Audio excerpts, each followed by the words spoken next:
Oh, they're already up. Okay, good. Good. So is it just one that, oh, there we go. All right, welcome everyone. Welcome to Code First LLM Ops from prototype to production with GenAI tools. I'm Cassie Brevu, and I'm a senior technical program manager on the Azure AI team. And hi everyone, I'm Dan Taylor. I'm a principal product architect working on our Code First experiences on the Azure AI platform. So we have a lot of cool stuff to show you today. And we've been hearing from our customers that LLM applications are difficult to build. There's a lot of new challenges that we're faced with, like how to get models to perform well, debugging both locally and in production, and then also the fact that they're non-deterministic when we're used to true and false, and there's different ways that we can mitigate and work with models in order to get them to perform well. So we decided that we needed to make new and updated tooling to help make it real for organizations.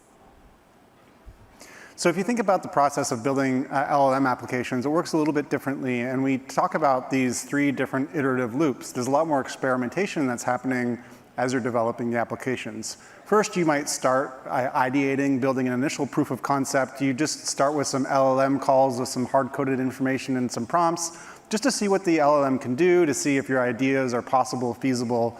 And then you might just start with a single user input just to see if you can get the output you're looking for. And then when you move on to building up the application beyond the proof of concept into the development phase, you'll start making sure that it works well across a wider range of inputs, that the quality is good, that it's ready for users to test it. And then as you move the application in production, that's when you put it out in the real world, and you want to use the inputs from the real world to understand how your application is performing and bring that data back into your development environment to keep improving that quality. So that's sort of like that life cycle, and we'll be walking through a little bit of these 3 phases today in our talk. And I love these high-level slides, but I want to know what are the steps that I actually take when I'm doing this. So if we kind of dig into that, we can kind of take a look at the step-by-step process. So we identify a business use case or a task. Then we go and play around with different models, see which one's going to solve our problem best. We'll start testing it, iterating, and evaluating until we think we have something that is good enough for production. Then we'll go ahead and deploy that and monitor that in production. So a great example of a customer that's creating amazing experiences with AI is ASOS. So they've been improving shoppers' experiences with innovative AI. They've developed an AI-powered experience that befriends customers to learn their preferences. So conceptually, this all makes sense, the high level, the phases that we go through. But as a developer, I really want to know, like, what do the tools actually look like? What does the code look like? Could you help us dive in, Cassie? Yes. There we go. And this is where a lot of us are at in this journey, is where do I start? How do I actually build these things? And that's where the tooling that we've been working on comes in. So another interesting thing about the industry that's happening is that traditional development and AI development and AI personas are really kind of coming together into kind of a single thing. And really what happens is that AI just becomes another tool in your developer belt. There's no longer in the research and in the data scientist's hands. It's now in all of our hands to start building. And the tooling should really represent that change. And so we're going to be introducing new tooling and updated tooling to support this journey. One of the existing tools is the Azure Developer CLI, but we have added AI Studio integration into it. So you can start using AI Studio templates to do infrastructure as code and automation. We have Prompty, which is a brand new tool which you may have seen in the keynote, and we're going to show you some more of it today, and we'll talk about that. We have a VS Code extension for Prompty that allows us to iterate really nicely in VS Code to start working on our prompts. And then we all know and love GitHub Actions, and we're going to show how we can start using those for evaluation and automation as well. So introducing Prompty, in my opinion, the cutest new product that we've been talking about Totally. at Build, right? Yeah. So Prompty is a language-agnostic prompt asset. So it's to help you start iterating and playing with prompts and kind of doing that prompt engineering piece right in VS Code and make it easier to get started. If we take a look at what Prompty looks like, if you look on the right, this is a Prompty file. The top part is the YAML, which gives instructions to the orchestration framework. It's integrated with prompt flow, semantic kernel, and LangChain. And so they're going to take that, create the necessary parameters, which you can also override in the frameworks, And then the bottom part is your actually prompt template, which is going to grab the variables that you send in and send that to your LLM. So how this works is it actually makes it super easy to start because you can run this individually in VS Code, but then you also can start building on it with the different orchestration frameworks. So this I understand. It's a single file that I can just check into my code and I can start iterating on it and start that prototyping loop where I can just start running and executing a prompt template and get a sense for how the AI responds without needing to, install a bunch of stuff and figure out how to call all these different SDKs and things like that. Exactly. So let's show how we can get started with Prompty. Okay. So there's actually two different ways we can get started. We can start in the chat playground in AI Studio, and we can play with different model deployments, and we can start iterating here. And this is sometimes where a lot of people kind of fall off a cliff of development. They're like, okay, I kind of have this model working. I have this prompt that I've been working with in my system message, but how do I go to code? So now you can simply click export and go to a Prompty file. That'll open up the file, and you can start iterating in VS Code. Another way that you can start, and so I've already installed my VS Code extension here, is I can right-click and create new Prompty. This is going to create a default Prompty to help me get started. As you can see, it has the YAML at the top. I need to add my endpoint and deployment. And at the bottom, we have the template. So I'm going to go ahead and paste in my endpoint and deployment, and then I can just go ahead and hit play. So now I'm running a Prompty file. It's going to use my deployed endpoint, and it's going to give me a result from my LLM. So there you go. Now, let's say I want to start updating this. Here is the sample inputs that I'm using. I'm going to change the name to Cassie, and I'm going to tell it that I'm going to change the question to give me more information about the features. Now I can go ahead and hit play again. And now I'm doing iterative prompt engineering in a local playground right in VS Code. So there you go. We were able to see that the updates happened. Now, how do I go to the next step? How do I start creating code? I can right-click on the Prompty, and you can see we have prompt flow, semantic kernel, and LangChain. So I can right-click, create prompt flow code, and you can see it's a very small amount of code to actually start using this Prompty file. I can right-click and use C#, as I love C#, and look at how simple this is in semantic kernel. This is all I need for my prompt to start executing in semantic kernel. And then, of course, we have LangChain. So this is a really quick way to start getting, creating your prompts, adding them, building out your application, and really get started with building LLM apps.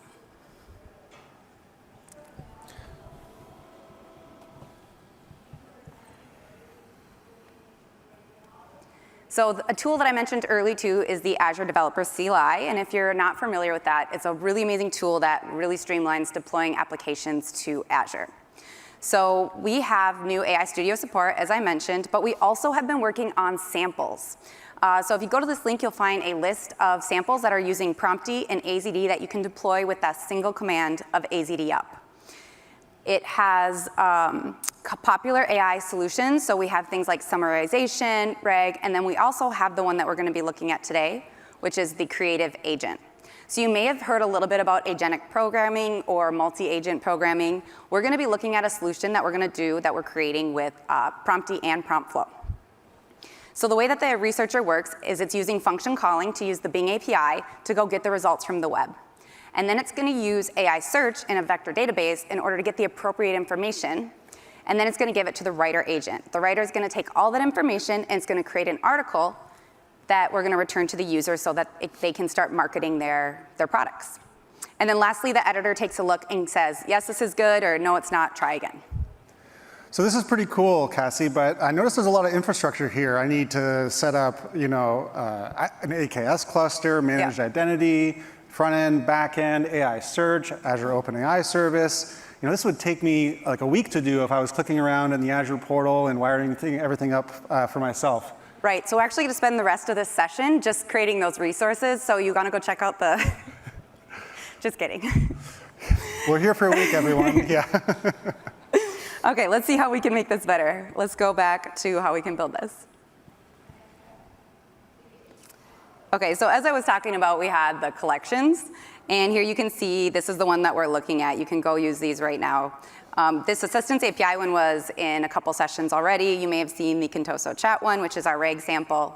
We have some examples with LangChain, and then also some process automation. And of course, we have C# and Python. So the next thing we want to do is take a look at the templates. So we can do AZD template list, and I just want to know what are all the templates in the AZD gallery that include AI. So now I can take a look at the different ones that are available, because there's obviously more than just the ones I just showed you. And here's the Creative Agent one. So that's the one that we want to deploy. I've already downloaded the source here, and I'm just going to go ahead and hit AZD up.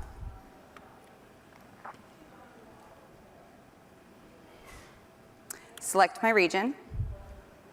And now it's going to go ahead and package and deploy all those all those resources for me. But this takes a little while. So I've actually already deployed this application, ran AZD up earlier so I could have my own development environment to work in. Cassie's got her own copy of the development environment. And let's go ahead and dive into the application and see what it looks like. So one really cool thing about these templates is they also come with a dev container definition, which allows you to run them in GitHub Codespaces. So if you don't have a development environment set up, you can just open it in GitHub Codespaces. All your development dependencies are installed and ready to go, and you can just start running AZD commands right away. So I've run AZD up here, and it's deployed that application infrastructure.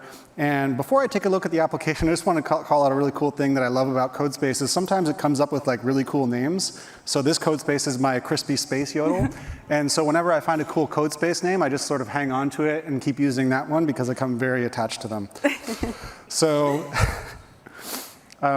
let's take a look at what got deployed to Azure by running an AZD up command. You can see that we've got this resource group with application insights, AKS, our Azure OpenAI service, our Azure AI search. We've got a big search result. And all this stuff is all wired up together, and it works out of the box. So I can go to this deployed application. We can see this is our creative writing team here, where we can give it some context and some instructions for the article that we want it to write. And when you run the application, you can see how the different agents pass the information between them. We've got the researcher that runs and gets research data that passes to the writer. Then the writer outputs to the editor, and the editor decides whether to accept the article or not. And then finally, we can see the output article. So we've got this article here written about camping, because everyone knows that we love camping here at Microsoft and in Seattle. And the article overall looks pretty cool. It's selling some of our products a little bit. But one thing we notice is that the article is actually cut off at the end. Yeah, and this is happening frequently. Yeah, it's been happening a lot. It's constantly just stopping mid-sentence, which is not ideal. Yeah, so maybe we can take a look at how do we fix that. And so I'm going to start to dive into the application code so you can see how this application actually works. All right, so back to my Crispy Space Yodel. So I'm going to run the orchestrator that's behind the web application that you saw. So I'll just call the API agents orchestrator module. And that will run the orchestrator with some sample inputs, and it will print out to the console as I'm running it. So while it's running, I'll take a look at just some of the code for you. So this is the write article function, and you can see that it calls the different agents here. So it calls the research agent, it gets the product agent, and it sort of gets the intermediate results and passes those between the agents. One cool thing about this is each agent actually uses a promptee file for its implementation. So we've taken that prompt flow code and we've structured our code base around it and built this application up.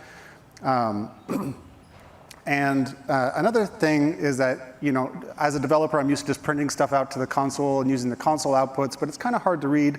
So we've actually got prompt flow tracing integrated into this. So how does that work? Well, one thing I'm doing here is I've decorated different methods in my code with this @trace method. And so what that does is it will capture the inputs and outputs of specific functions that I'm calling that I want to see in my tracing tool, which I'll show you in a minute. And how do we turn on that tracing? Well, we simply import the prompt flow tracing SDK, and we can just call start trace in our local development environment to get a local tracing tool, which I'll show you in a moment. The other really cool thing is that prompt flow tracing is built on top of OpenTelemetry. And so that means that you can import the Azure Monitor Trace Exporter and send all the tracing information off to Application Insights. And another thing that we've set up in this application is you can configure your sampling rate for how much of the trace data you want to send. Do you want to send 100% of the requests to Application Insights, or you can lower that down depending on what makes sense for your production application, how much data you want to store and send off. So that's really not a lot of code at all to start adding really robust tracing into our solution. Yeah, this is 35 lines, and I even check some environment variables along the way. So another really cool thing I wanted to mention that's part of PromptFlow, we've got this OpenAI injector, so this will trace the OpenAI calls so we can get the prompts and responses. Awesome. So let's go take a look at what that tracing looks like. It looks like our orchestrator has finished running. And actually, if you look at the very top of the output, it put a little URL that we can click and run locally to view the tracing tool. And interestingly, the VS Code output decided not to let me click that, but that's OK. We'll switch over to the tracing view that we have open here in the browser. So this tracing view captures all that data that's running locally. It makes it really easy to understand what's happening in the application. You can see the different parts of the agents that I've instrumented to see the inputs and the outputs. And so I want to walk through kind of each step of this application so you can get a little bit more of an understanding of how does this application actually work. So the first step here is that we're going to get the research. The research takes those inputs from the user from that web page. So in this case, it asks, can you find the latest camping trends and what folks are doing in the winter? And it's got some instructions for what to look up. And we notice that it returns some Bing web search results. Right? So how do we go from these inputs to Bing web search results? Well, if we go through the prompt execution down to the actual LLM call that was made, the tracing tool shows us the actual prompt and response that was sent to the LLM. So we can see here that it says you're an expert researcher that helps put information together for a writer who's putting together an article. And you can see that it provides some instructions to the researcher. But then what happens at the end is that the researcher just outputs, hey, call this find information function with this query of good places to visit. So this is actually a tool that we've given the researcher, one of many tools that we've given the researcher that it can choose to execute, and the LLM is figuring out which tool to call and what arguments to pass it. A really cool thing here is that the PromptFlow tracing shows us all the tools that were given to the LLM call. So the find information call is the one that it chose to use, and you can see here we give it a description of what the function is and what the different parameters are that it can call. We can see that it could have also chosen to use the find entities call, which uses the Bing Entities API to look up information about different entities. And it could also find news. So it could look up news about a particular topic. So this is all in those instructions. It depends on what the user asked for. If I said, could you show me the latest news about camping, it would have decided to call this find news article. So that's using tools to retrieve information by calling functions in our code. The next thing that we do is we actually do a vector search over an Azure AI Search Index. So we can see this is the get products function that's called in our code after the get research function is called. And we can see here that it takes the user's input and it uses an Ada 2 model to generate a vector representation of that user's question. So here's that vector representation down here. And then we can see we run the search against an AI search index, and we get these articles back, which are all articles that are relevant to camping, which is product information that's relevant to camping from our product database. So it's important to point out, we are using Bing and we're using AI search as our information retrieval, but you can do information retrieval for any type of data source. It doesn't have to be a vector database. Maybe you're just going to pull information from SQL, or maybe you have a different endpoint that you have information that you want to pull from. So ours is specific to our use case, and you can use this style application a lot of different ways, but this is not the only way you can get information into your LLM.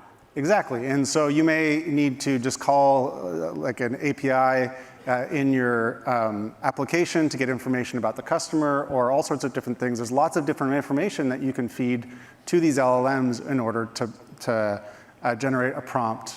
So that brings us to the writer. So if we go to the writer, let's take a look at the prompt that we actually passed to the writer. And we can see the way it works is that we tell that you're an expert copywriter whose job it is to take research and generate an article. You can see all the product information that we retrieved is included here in the prompt that we send to the writer.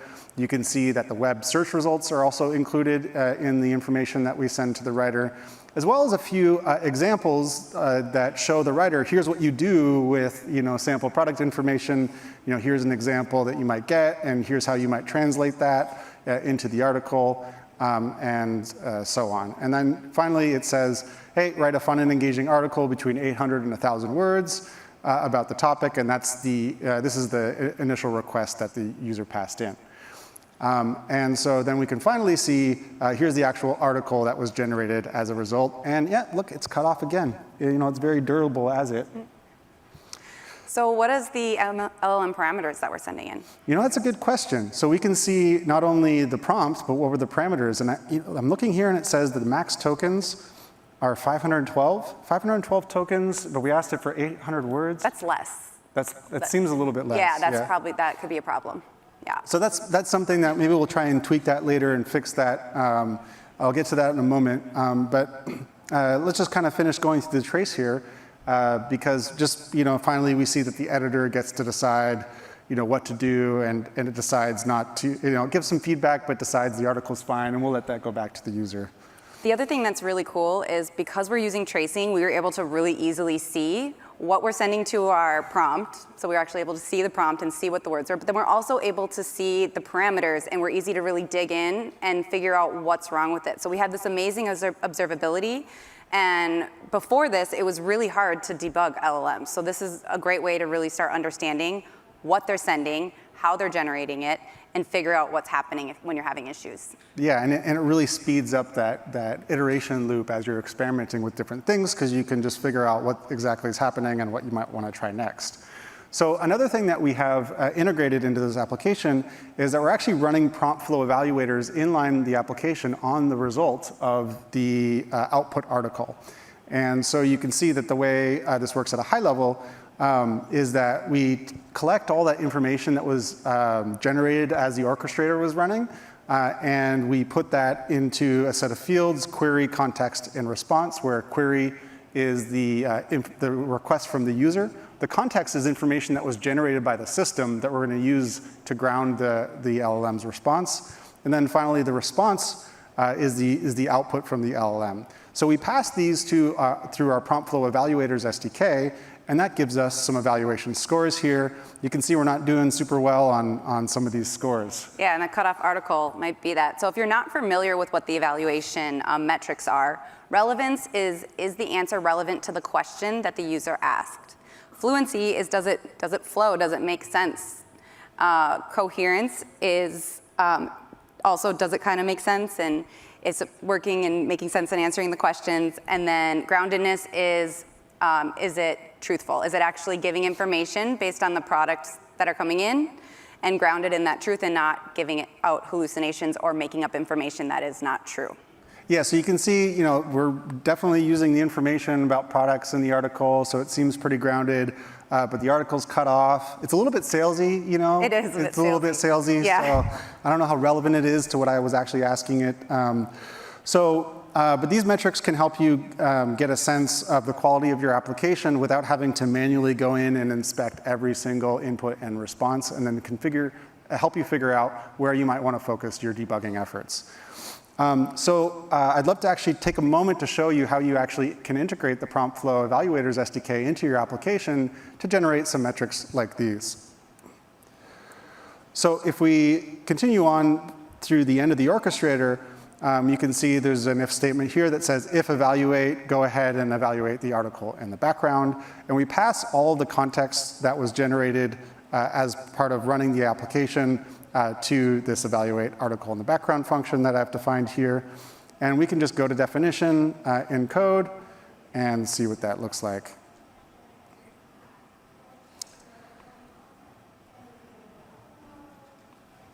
So the cool thing about the evaluation SDK too is we have all these built-in evaluators where you can just grab them and use them. But sometimes you need to create custom ones as well, which is also supported, which you can create a Prompty custom evaluator and just import that and do that. So maybe you want to edit it and make it more specific to your use case rather than using the out-of-the-box ones, or you want to add additional types of evaluators. So you have the flexibility to use the built-in ones or create whichever ones you might need.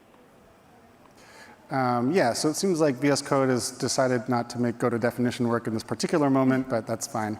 The evaluate article and background function here, just that it collects the data and organizes it into those 3 buckets I talked about earlier. And then ultimately, here what we do is we import the PromptFlow evals SDK, and we import those built-in evaluators. So we can instantiate those in code using our model configuration, which is just a pointer to the Azure OpenAI endpoint and model we want to use. And then we just call each evaluator with the data that we want it to evaluate, and it returns back a score from 1 to 5.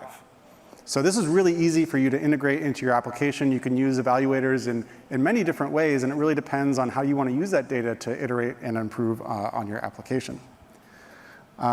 Let's see if go-to-definition works. It'll take me to the, OK. So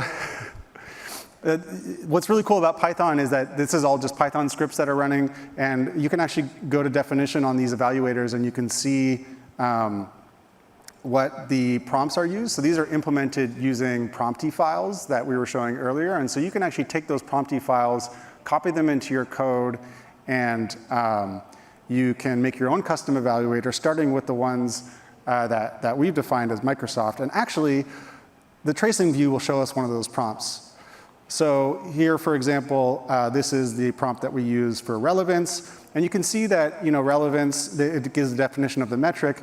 But you can see some of the examples that it uses are kind of generic. So one of the things I might want to do if I'm trying to tailor evaluation to my company is I might want to give it some examples that are more relevant to the type of information that my company might be evaluating. And I can make my own customized scores that I can use to help me gauge quality. Yeah. Which is a really hard problem to solve, and this is making it so much easier. Yeah, totally. So let's go ahead and look at maybe fixing that bug that we saw earlier. Let's do it.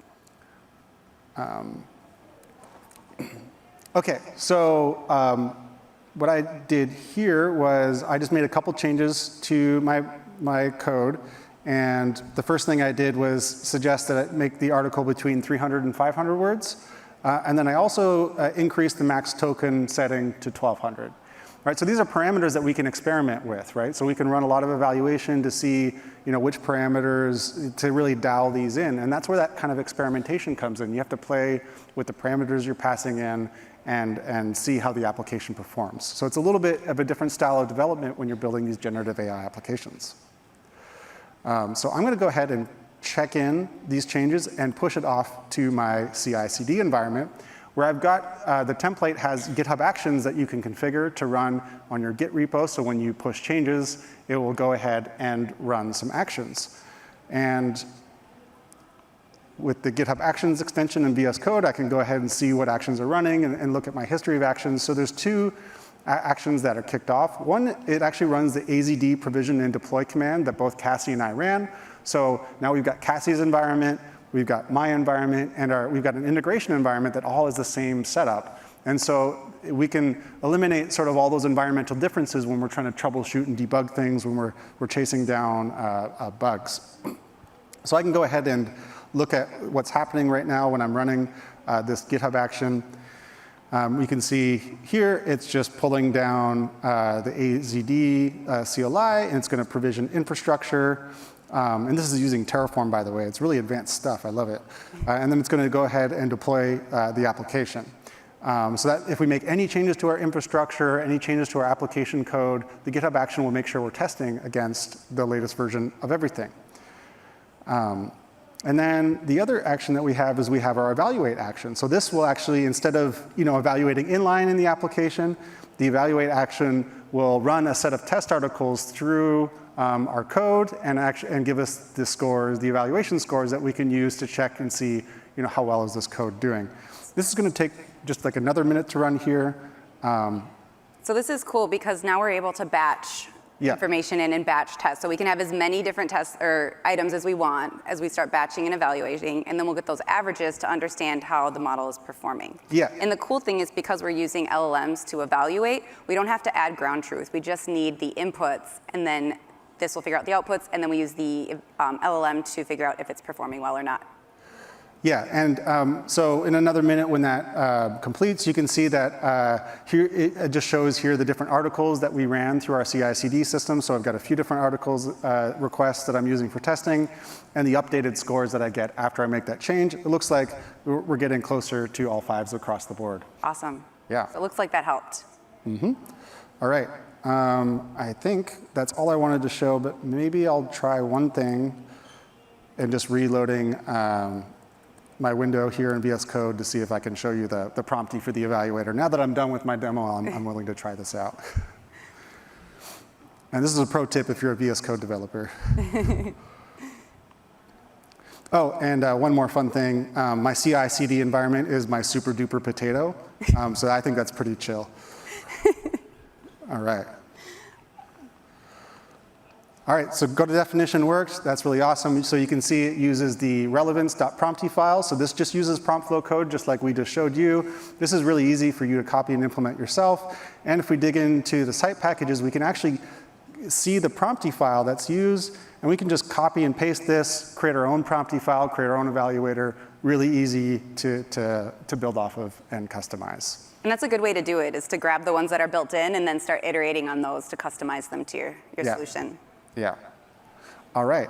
So we've checked this change into our CI/CD environment, and I think we're ready to ship it off to production. But Yeah. Cassie, why don't you tell us what's going on in production? Cool. So here, just like we were using App Insights locally to start pushing all that information, so everything you saw locally, we now pushed up to our cloud, which is running on our production endpoint. And we've set up a dashboard to give us a nice view of what's happening with our LLM to allow us to monitor the production deployment. So if you take a look, first we have the average evaluation scores over time. And you can see that it started performing lower. So this is the one without the fix yet, by the way. His is still deploying. So these are information on what was out there. And this could be an indicator that maybe there's an issue and we need to go take a look. Another metric we have here is the average time per LLM call. I think this one is super interesting because this GPT-4 model is our writer, and this is our evaluator. And if you think about the way that these work, the GPT-4 model had a ton of tokens coming out. So it's taking longer because every time it creates a token is actually an inference with the model. Because that's writing the article, It's right? writing the article, right? Where with the evaluators, it's only ever giving one token. It's a number between 1 and 5. And so that's another interesting way to start seeing where you're spending and how much time, how much time things are taking. We also have tokens used over time, so we can see if how that's trending and make decisions based on that. And then we have tokens used by model. So this one's really useful for cost, right? If I have a ton of tokens being used, maybe I need to rethink about what I'm doing to maybe mitigate cost. And so if you look at this one, the evaluator is using a ton of tokens. And if you remember, we're evaluating every single call that comes in, and that's 4 LLM calls, an LLM call for each of the evaluation. And the prompts for those are actually pretty sizable That too. right? So that's a lot of tokens being used for evaluation. So maybe we want to think about doing a sampling of the inputs coming in for the evaluators and reduce costs there. Yeah, so I just have that sampling parameter that I can set in my code. I can dial that down. I can really decrease the cost used for evaluation, but still get the same information, still understand how my evaluation is doing over time. And this visibility really helps us make some of those small tweaks to really bring down the cost of our application. Exactly. So another cool thing with this is we can see each individual call in the operations view here from the query. So we can see all these different parameters or the different scores. And then we can grab this operation ID and we can do a transaction search. And now we have the exact same tracing that we had locally in our production endpoint. So if we see an issue, we can go in and actually dig into exactly what was happening in production and get detailed information at every step. And you can see the token information in here as well. So we can see this was before we made that update. Yeah, so what's really cool about this, by the way, I know exactly what's happening. I just walked you through that tracing view locally.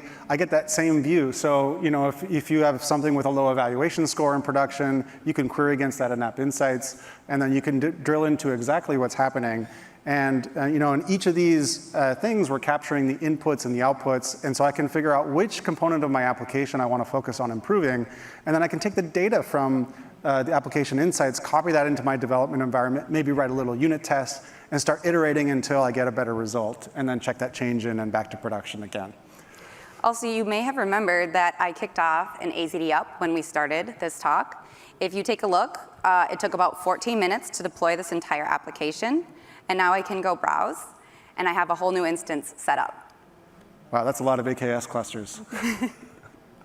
We can tell it to get to work, and we can see that our agent is now deployed and working. All right, should we go back? All right.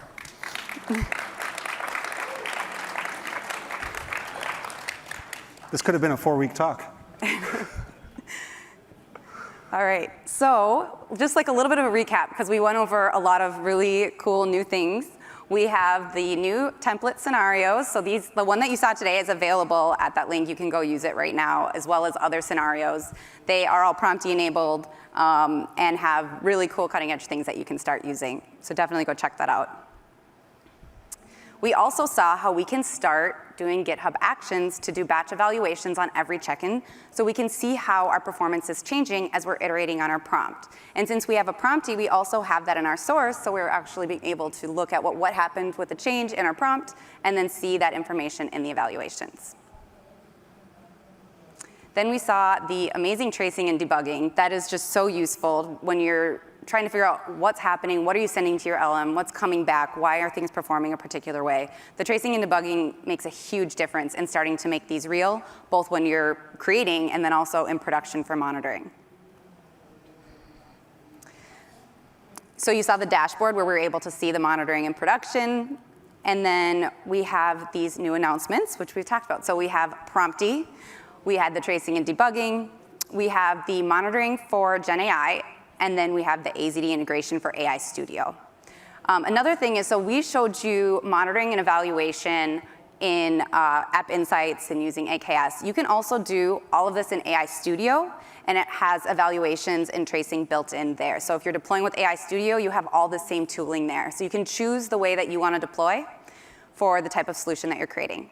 And you can log actually all of the evaluation results and tracing results to AI Studio, so you can have it there. And it's got some really good tools that you can use to drill in and compare different runs. Yeah. So I think this tooling is all really game-changing. It's changing how I'm approaching my development of generative AI applications. And I'm really excited for all of you to try it as well. Yeah. Thanks, everyone. And yeah, happy LLM Opsing. Thank you.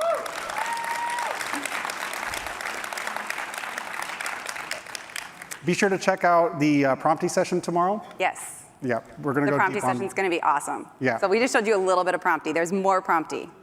And for more information on more practical tips for building copilots, be sure to check out the Jeff and Sindura session tomorrow morning on building copilots, key lessons and best practices.